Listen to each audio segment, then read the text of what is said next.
Hey guys, this is Jerry. Welcome back. I wanted to keep exploring the concept of friction, this time applied for security. So, friction, of course, can be good. We've explored that before. Here's an example of friction keeping you safe, and I will explain to you how it does it. So, this is Protonmail. Looks like any other mail service, right?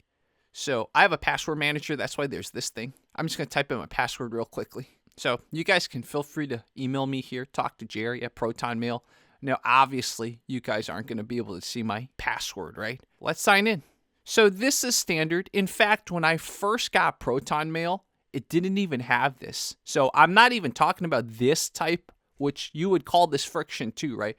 But this is actually a bonus feature that I'll explain to you guys later. What I'm actually going to talk about is the next part.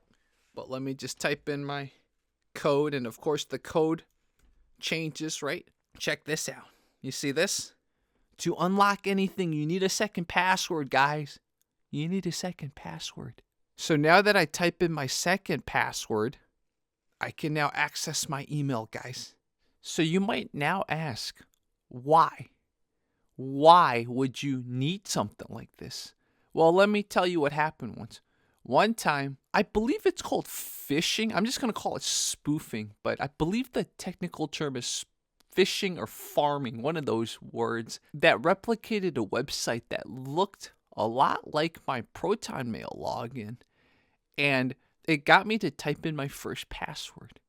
But because there's a second password, they couldn't do anything. You need the second password to unlock the entire inbox. So the first password got them nothing. And the moment that I realized that, wait a minute, something seems off, I was able to change my passwords, go to the actual Protonmail and change my passwords. So that's why friction is so important. From a security standpoint, it gets you to stop for a second, gets you to pause for a second.